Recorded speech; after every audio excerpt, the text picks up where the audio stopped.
গতকাল আমাদের যে চলমান যে রাজনৈতিক সাংগঠনিক কর্মসূচি হিসাবে অঙ্গ হিসাবে স্থানীয় দাবি দাওয়ার ইস্যুকে ভিত্তি করে পুলিশের সম্মতি নিয়ে এই রামনগর বিধানসভা এলাকার জয়নগরে দুপুর 3টা সাড়ে 3টা নাগাদ আমাদের সে রামনগর বিধানসভার এই প্রাক্তন বিধায়ক এবং বর্তমান পার্টির জেলা সম্পাদক তার নেতৃত্বে সেখানে নারী পুরুষ মিলে শান্তিপূর্ণভাবে এই দাবি দাওয়াদের সপক্ষে তারা একটা সভা করছিল। সেই সভার উপর অতর্কিত আক্রমণ বললে ভুল হবে, কেননা যারা এই আক্রমণটা সংগঠিত করে সবাই শাসক দলের পরিচিত মুখ। আমাদের এই সভা করতে না দেওয়ার জন্য তারা আগে থেকেই কাছে একটা জায়গাতে তারা জড়ো হচ্ছিল, কিন্তু দিন দুপুরে এভাবে একটা ঘটনা করবে আমাদের লোক আজ করতে পারেনি।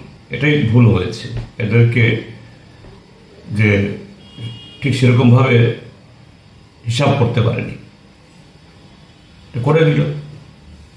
আর পুলিশ জানে এই এলাকাতে বরাবরই কিছু সমাজদ্রোহী শাসক দলের এই আশ্রয়পুষ্ট এরা এইভাবেই বিরোধী রাজনৈতিক দলকে কোনো কর্মসূচি করতে দেয় না এবং নানাভাবে এলাকার মধ্যে বিশৃঙ্খলা করে রেখেছে সরকার আসার পর থেকেই।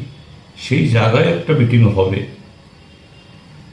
তার অনুমতি দেওয়া হলো, সে সম্পর্কে তারা এই ভালোভাবেই তারা জানেন, কিন্তু কোনো প্রোটেকশন দিল না। পত্রিকায় দেখেছি কয়েকজন পুলিশ ছিল, কিন্তু এরা কোনো প্রতিরোধই করলো না।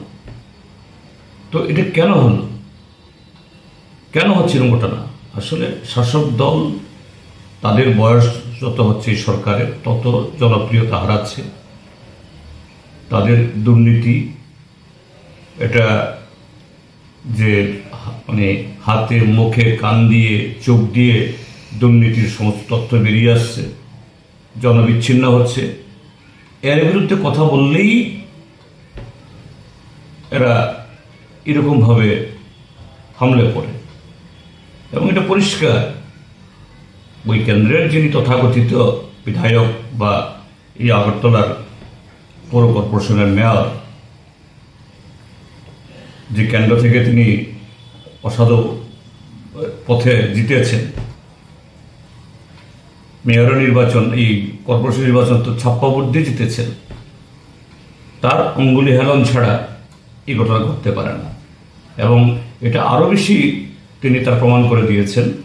এই ঘটনা হওয়ার পর একটা নিন্দা তো করলেনই না, বলছেন এটা সিপিএম দলের অন্তর্কুণ্ডল। তার সিপিএম দলের অন্তর্কুণ্ডলে বিজেপির এই মণ্ডল সভাপতি গেল কি করে, বিজেপির চেনামুখগুলো গেল কি করে? তার মানে এটা পরিষ্কার যে মেয়রের যে ইন্ধনে তার যেহেতু এই প্রোগ্রাম হবে এটা আগের থেকেই প্রচারিত, তিনি জানেন, তার সমস্ত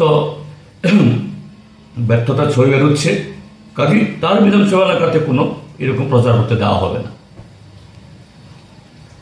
আমাদের পার্টি ইতিমধ্যেই থানাতে গেছে,